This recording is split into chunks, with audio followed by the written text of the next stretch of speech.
Polypropylene, a material so durable that it can survive acids, oil, and even your mother-in-law.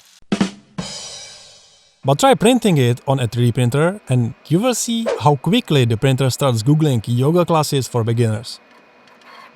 Today, I will show you how I finally tamed this plastic nightmare and how you can too.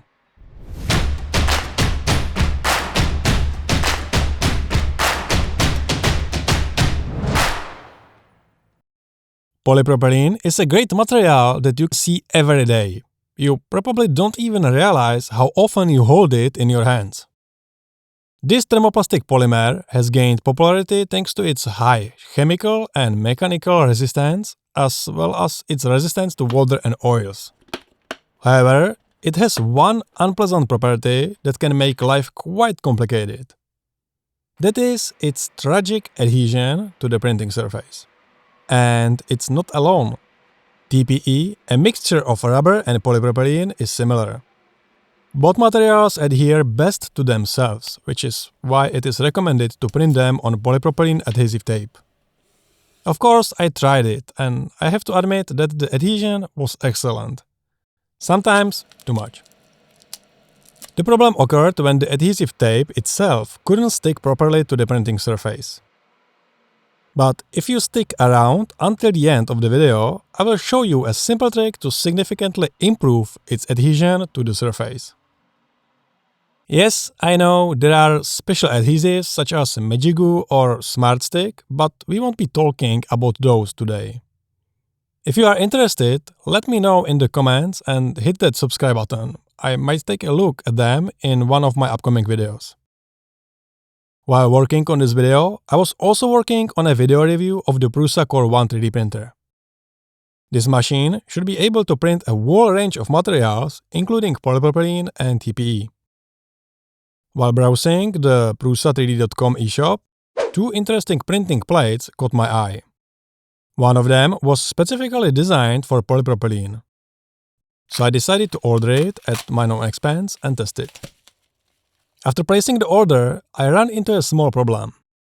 At home, I only had one spool of polypropylene and one of TPE, both sent to me ages ago by Filamentum.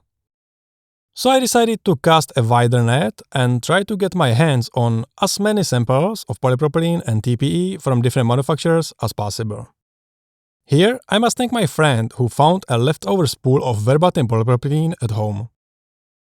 This material is even listed as supported by this print plate directly in the materials table on Prusa3D.com. Many thanks also to Prusa Research for sending Prusament PP with glass fibers.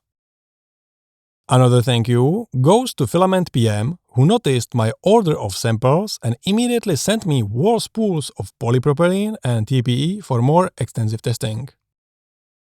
They also included other materials, but I will talk about those in another video. And last but not least, thanks to the materialpro3d.cz eShop. In this video, you will see polypropylene from only two manufacturers, but in the next video, there will be many more materials from them. If any of the materials catch your eye, you will find links to purchase them in the description below the video. The description also includes a discount code for 100 Czech crowns of purchases over 1000 Czech crowns at the materialpro3d.cz eShop. This plate was tested as part of a review of the Prusa Core 1 3D printer. I used it to test printing various materials using this model. I know that the chosen model will be completely useless with these materials, but it's not bad at all as a test model. Thanks to the pointed ends, strong tension builds up inside this model, causing it to bend. You will see this for yourself in a moment. This makes it perfect for testing adhesion to the print plate. First I tried polypropylene PP 2320 from the Czech company Filamentum. After a few layers, the print literally peeled off the print plate. So I repeated the print with a 5mm brim around the model. This time, the print stayed in place, even though it really tried to do the opposite. Unfortunately, despite the brim, you can see a slight lifting of the print from the print plate. As a second one, I tried polypropylene Smart Fill PP. Unfortunately, the adhesion was more or less the same as with the previous filament. Printing with a brim did help with adhesion, but as you can see, the print was warping and trying to peel off the print sheet. With another model, I would be really worried about whether such adhesion would be enough. The third material I tested was polypropylene from Verbatim. This one is even listed among the supported materials for this print sheet directly by Prusa Research. Even without a brim around the model, the print adhered extremely well with almost no corner lifting. With a brim, the adhesion was just as good as without it. The fourth material I tried was Fiberlogy PP. It is also listed as a supported material for this print sheet by Prusa Research, which is why I was quite surprised when the print detached after just a few minutes. In Prusa Slicer, the profile for this material was set to print without a heated bed. So I repeated the print with the heated bed set to 100 degrees as indicated in the material table. This time, the model stayed in place. Towards the end, I noticed slight corner lifting, so I tried printing again with a brim. In that case, the print finished without any issues and the adhesion was nearly perfect. As the fifth, I tried polypropylene PP jet from the Czech company Filament PM. I have to admit, I was incredibly surprised at how well this material stuck to the print sheet. Without a brim, there was only minimal corner lifting. The corner lifting was as small as the number of subscribers on this YouTube channel, so please click subscribe and the bell icon. It won't hurt you and it will help me. But back to our polypropylene. Since there was some corner lifting, even if small, I decided to also try printing with a brim. With a brim, the corner lifting was more or less negligible. I was quite surprised that this material actually held the best out of all those tested so far. Then I tested the fifth and final polypropylene. It was Prusa PP with glass fibers. Its adhesion was absolutely uncompromising.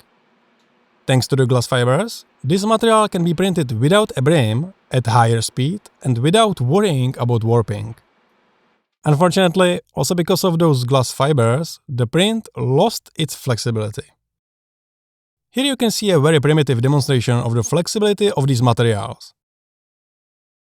Polypropylene from Verbatim and from Filament PM I would rank among the softest I have tested. On the other hand, polypropylene from Filamentum and Prusament I would rank among the hardest. I also tested 3 TPE materials. One TPE was from Filamentum labeled TPE 96A. For almost half of the print, I watched the part warp and waited for the moment it would finally come off. With the brim edit, the print was able to stay on the print sheet, but it still wasn't possible to prevent the corners from lifting. As the second TPE, I tried TPE 88 from Filament PM, which was the softest material I have ever tried to print. This material had the same story as the previous one. The only difference was that it detached a few layers earlier. After adding a brim, the print was able to stay on the print sheet with only minimal corner lifting. The third and the final TPE was also from Filament PM, labeled TPE 32. This was the first TPE material that managed to stay in place without using a brim. Unfortunately, there was still some corner lifting, so I had to proceed with printing using a brim. With the brim edit, the print stayed in place until the end, and during printing, I did not notice any corner lifting. Here you can see again the very primitive demonstration of the flexibility of these materials. The brim did help in most cases, but personally, I would prefer not to have to use it at all. Removing it from flexible materials is a little piece of hell on earth. It requires a lot of patience and an extremely sharp tool. So, what can I say in conclusion? This polypropylene print sheet from Prusa research is definitely not a magic wand that will solve absolutely everything. But if you print with PP or TPE, it's the most reliable solution I have come across so far. With most materials, it significantly improved adhesion, and with some, it even completely eliminated the problem of corner lifting. Sure, sometimes you will need to use a brim, but compared to standard print sheets, it's still a huge step forward. So, if polypropylene has frustrated you more than it has entertained you, this might be the missing piece of the puzzle you have been looking for. And before we wrap up, here is the promised tip on how to improve the adhesion of polypropylene adhesive tape to the print sheet. Most of these adhesive tapes use glue that loses its stickiness at temperatures above 60 to 70 degrees. The solution is simple. Lightly spray the print sheet with 3D lock and keep its temperature at around 50 degrees or lower. The adhesive tape will then stick to the print sheet like it's glued on.